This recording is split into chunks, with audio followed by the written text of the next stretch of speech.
All right, can you all see this? I'm Yep. assuming that's a yes. All right, excellent. We have spent a lot of time focused on growth here, especially this past year at the Fiduciary Alliance HQ lately.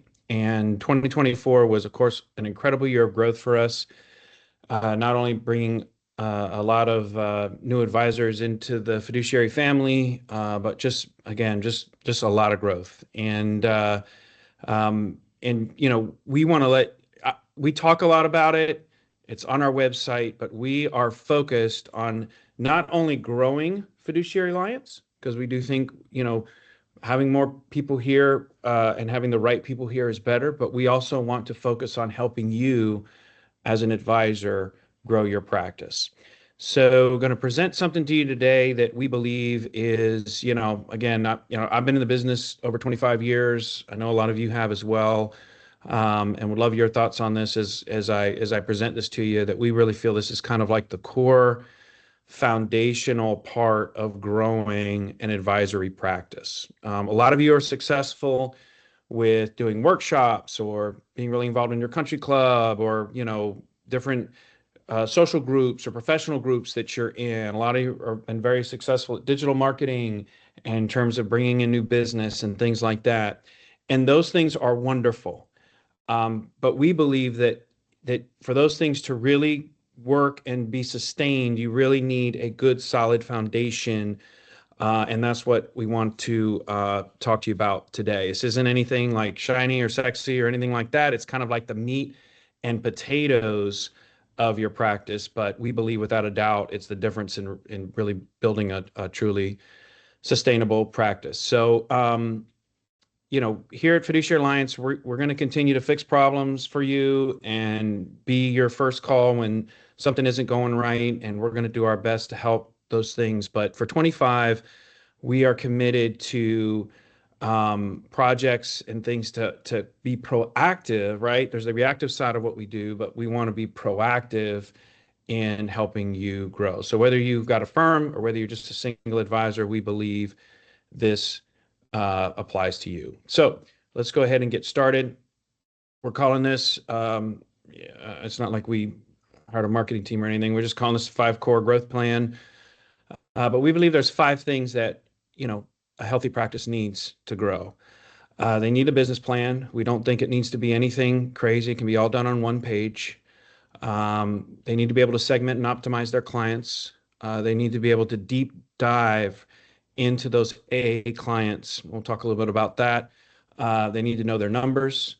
I'm amazed when I meet with an advisor and I'm like, well, how many households you have? How many clients do you have? What's your average household revenue? What's your, and they're like, wait, what, hold on, what, who, what, where? You got to know your numbers. You got to know your KPIs and you got to be able to track them and see those trends. And then lastly, personal development, which we'll talk about. But let's get right into it. So, a written one-page business plan. We think this is, you got to know who you are and where you're going. And it should all fit into one page. We just did this for Parallel Financial. I'll show this to you here real quick. Um, and I'm going to send this format out to everyone. And if you want to use it, by all means, I know a lot of you do business planning, and you've got different formats or things like that. We like this because it just fits all on one page. And we believe there's four parts of a business plan. Your core, like who you are, your vision, and we break that down from 1 year to 3 and 5 year targets, where you're going, what are your goals? What's your market position, right? What's your differentiators? What makes you who you are like in the market, right? What are the winning moves that you're doing right now that's differentiating you, your X factor? And then your SWOT analysis, right? And SWOT is right, strengths, weaknesses, opportunities, threats, and trends that you're going. So uh, we believe this is kind of where you need to start, where we all need to start is to have a plan. I'm going to send this template out to everybody, and I'm happy to sit down with you and show you what we've done for Parallel to build ours, and also go through this exercise and help you build yours as well. That is not the page that I want. Let's try this again. There we go. All right. So it's this, your one-page business plan is your GPS that keeps you on track each and every day. Because let's be honest, there's things coming left, right. There's always things coming in that can get us turned in another direction and they're all good things, but it's the one thing that keeps you on track to reach the goals that you're trying to reach. All right. Point number two is to properly segment and optimize your clients. And we've talked a lot about this before, okay? And if you were at the summit this past year, you heard Matt Sonnen talk about segmenting your clients and how I forget what the number was. Does anyone remember the number he said that when you segment your clients and you really dive into those A clients, it was some crazy revenue number that there. But the point is that whether you have, however you segment your clients, you have A's, B's, C's, D's. I've seen, like 10 different segmenting and things like that. At the end of the day, it's really all about your A's, right? Your A clients are the ones that you are diving deep with. These are the ones that you are spending your time with that are growing and helping you grow. And that you have to have a very solid way to segment that book of business, right? We've used this here for Parallel for a number of years. We have 5 ranking criteria. First of all, your right assets. It's kind of our bread and butter, right? So is there a threshold for your assets? Is there a threshold for your revenue? Have they bought in to your system, right? Have you done a financial plan for them? And being bought in means like you're the first call they make. You're their trusted advisor. They pick up the phone, they call you when they've got questions. Are they likable? Do you like doing business with them? Let's be honest, we don't always have clients that we like doing business with. And then lastly, have they referred people to you? So we take these 5 criteria, and if they've done them, they get, for each one of them, they get a point.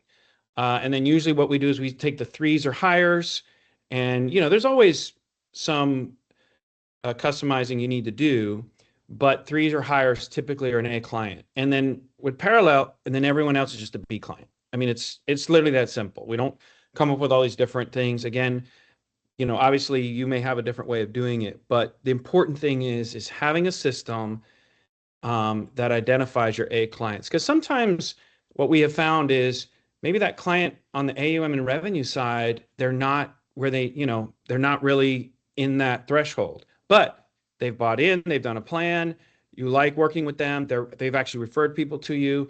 Well, those are 3 points. They become an A client, and they're growing, right? And so the idea is to eventually get them into a place here, there. So that's why we like this system a lot. But you have to segment and optimize your clients. And by the way, is there any questions or anything along the way, please interrupt me in what we're talking about here.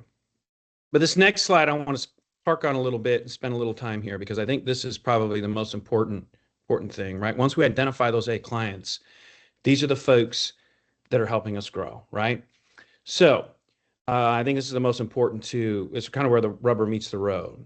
And here's some things to be thinking about here. How are we deep diving with our clients? First of all, how are we communicating with them, right? The number one reason why clients leave an advisor is because typically it's lack of communication, right? So how are we communicating with them? How are we doing it electronically, on the phone? Are we scaling it, right? Do we need to be picking up the phone every single time we want to call these clients? Which we should be doing with many of them, but what do those touch points look like? What's our meeting frequency, right? How often are we meeting with them? Is it just once a year? We just do a review? Are there different focuses throughout the year that we have meetings? Do we focus on maybe some planning tax stuff at some point, investments at another point? Do we break that up? What's our meeting frequency with them? When we meet with them, what is this meeting format look like, right? How is your agenda structured when you meet with your clients? Do you even use an agenda when you meet with them, right? Is there a printed agenda that goes over very specific things that you're going to be talking about in those meetings? How are we celebrating our clients' milestones? And I think this is super, super, super important, right? Our clients are living lives and they have milestones. And if we can help celebrate those milestones with them, it helps really bring the relationship together? How are we capturing them? Those milestones, right? Their anniversaries. Are there charities that they support or causes that they're passionate about that we're capturing and aware of? Are there sports teams that they support? I mean, call me crazy, but if you have any clients that support Ohio State University, I'd be getting a message out to them this morning congratulating them on the win last night, right? Um, so, and you know, and are you using so all these things that I'm talking about, we actually have built in to the to Salesforce that will allow you to capture these things in and track them and be able to pull up. All right, who are my who are my clients celebrating an anniversary this month, right? Here's another big one, and I don't and I'm guilty of this because I don't take advantage. Like your clients' pets. I mean, for a lot of your clients, their pets are more important than their children, and that's just a fact. Uh, so how are we capturing and celebrating these things with them? All right. How are we working with their other advisors? First of all, to me, like base level foundation is for every one of your clients, you should have their attorney and their CPA and we have spots in Salesforce for them. Their attorney, all their contact information, and their CPA's contact information in there. And we should be engaged with them and we should be dripping on them, right? And we talk a lot about COI referrals. This is COI referral 101 right here, is getting with those COIs. Hey, we share a client. Want to introduce myself to you. Here's some things we're doing with them. And there's a script. I sent the script out a while ago, and I'll send it again. First Trust puts a wonderful script out on how to talk to the COIs and how to see if they refer, and it's amazing. Which I'm happy to share again. But to me, 101 right there. Start with your clients' advisors. How are we engaging with their kids, right? The next generation. These folks are going to pass away at some point. I personally am doing a lot of research in this area right now because I do believe, when we talk about demographics, that a lot of these folks are going to be passing on, obviously. And, and if we don't have a good relationship with that next generation, then that business is likely going to go elsewhere. And then lastly, as we deep dive into these A clients, what are we doing with them for fun? Are we taking them to a show or entertaining or taking them out to dinner or just doing something with them for fun? Is our only interaction with them on a business level? And for most, that's going to be the case, and that's okay, right? We're not building a book of best friends, but I do think it's important that we do spend some time having some fun with these folks outside of a financial thing. I tell you what, I learn more. Like when I take my clients out to dinner or we go to see a show, or we just go do something, I learn so much more that allows me to serve them better as an advisor. So making that deep dive into our clients is important. And again, any thoughts or questions, just pop in and happy to talk through it. We just got two more points here and on this. Know your numbers. So we've developed this format here, and it may be small. I don't think I have a way to blow it up, but you're going to get a copy of this. But we really believe this is, so when we talk about our numbers, there's leading indicators and there's lagging indicators, right? First of all, like what's your profitability, right? Your revenue, your expenses, your net income, right? Year to date, goal to date. So, we're tracking this throughout the year. Like, are we on track or not, right? Not only that, we track it to last year. So what was that same number last year during this time, and what's our growth percentage that we can see what's happening? One thing that we really don't talk a lot, and the team here at Fiduciary Alliance, we are diligently in the process right now creating these reports for you, where you're going to be able to see exactly what what's my total household revenue or average household revenue, right? How about for my A clients, right? If we have segmented our book and we know who our A clients are, we should be able to see, okay, what's that revenue look like, right? Average household revenue compared to my total book of business. I will tell you this, if you've not done this exercise before, it will be very eye-opening to see what your A clients are actually generating compared to everybody else. We all know the 80-20 rule, right? What's our total average household AUM or average household expenses, things like that, right? So we're looking profitability numbers from a household level, which I think is super, super important. Our lagging indicators, right? So how many new number households for the year, new accounts, new AUM, planning fees, insurance, deals, whatever you want to put in into your tracking, we need to track. And then our leading indicators, right? That lead to this new business, right? How many client touch points have I had so far, right? How many COI referrals, how many client referrals, how many client meetings, how many prospect meetings, things like that we want to be able to track. And again, we're using the most powerful CRM on the planet.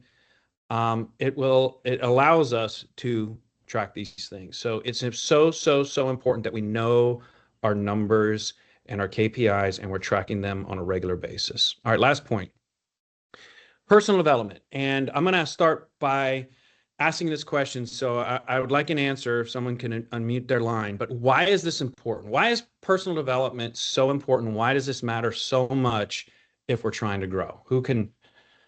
Who's got some answers or an idea on this? Wouldn't mind sharing.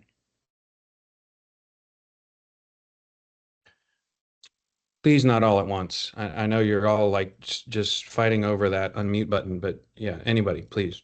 So I'll put it in in air travel terms for our resident pilot.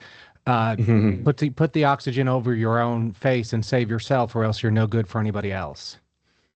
That's great. That's a great analogy. Anyone else got anything why personal development is so important?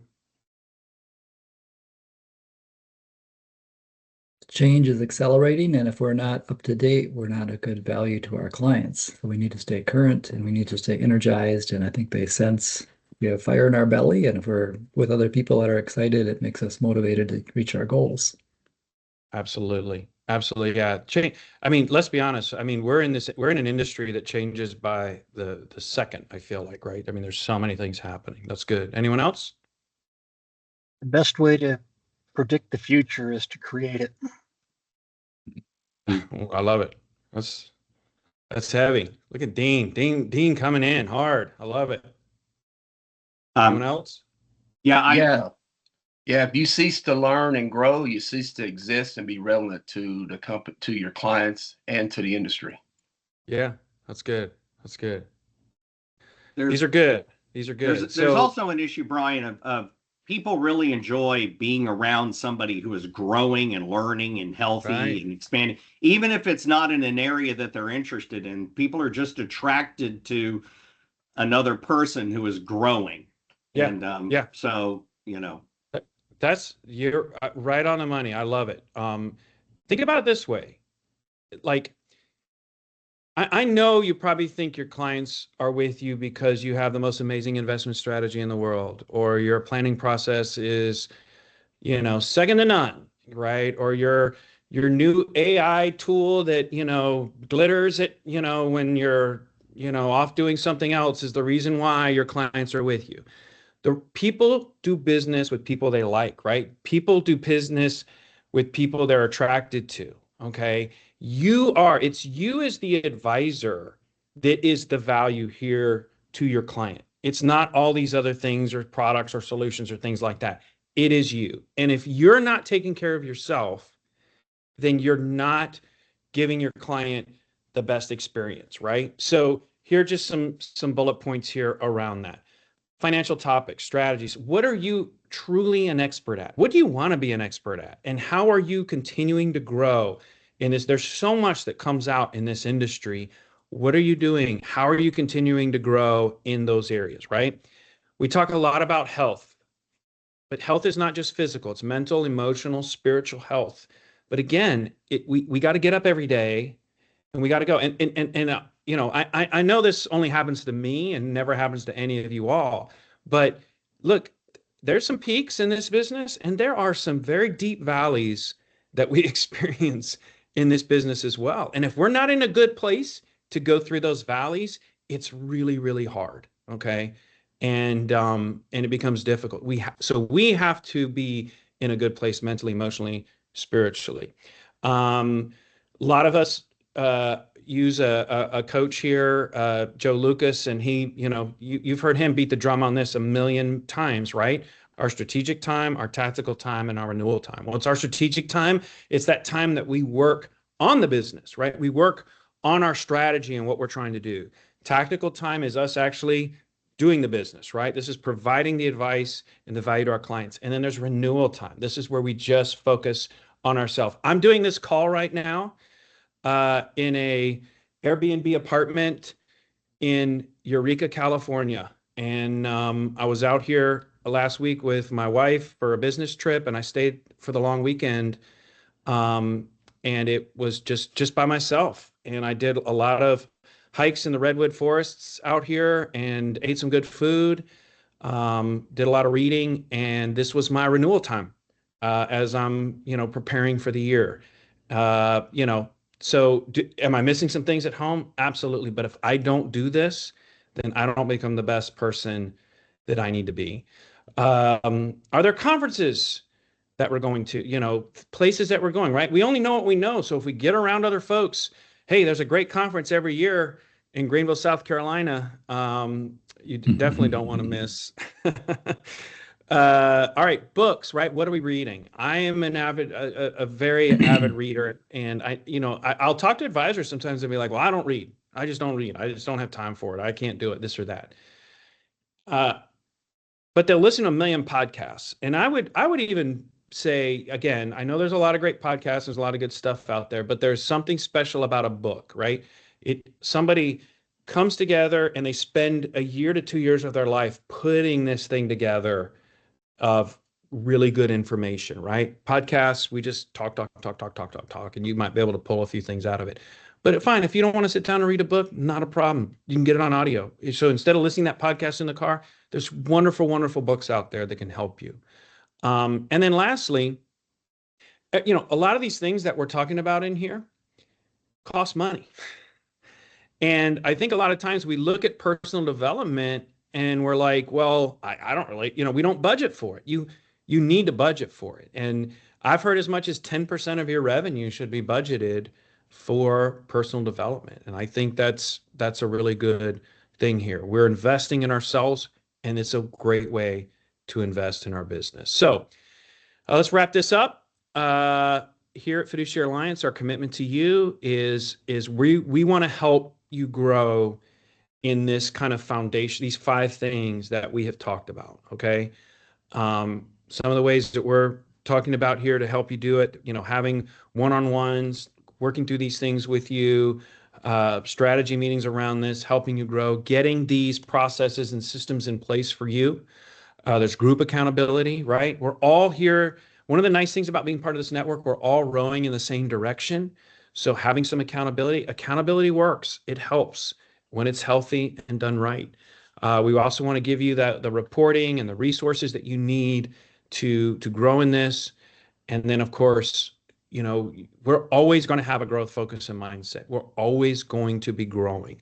Like at Fiduciary, it's not that we're just going to, hit this point and kind of sail off into the sunset. We're always going to be growing because it's important. Again, I really believe in this business. If you're not growing, you're declining.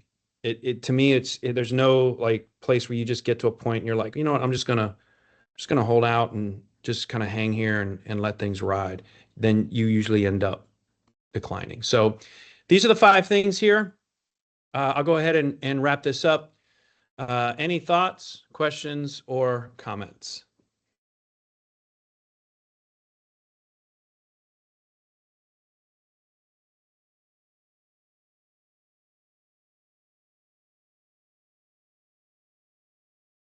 All right. Good stuff. Well, I will be in touch with a lot of you one-on-one here. And again, this is optional. What I'm presenting to you is the direction that we're certainly moving forward with. If you were to, give me the old Heisman and say, hey, Brian, we're good. I know what I'm doing. We got this figured out. Not a problem at all. Even if you want to say, hey, Brian, I've got 1 in 3. I'm rocking and rolling, but I need some help in 2, or can you guys help me over here? Great. We can help you in those ways. So I'm going to be reaching out to each of you and seeing what you need help with, and we'll move forward in that. All right.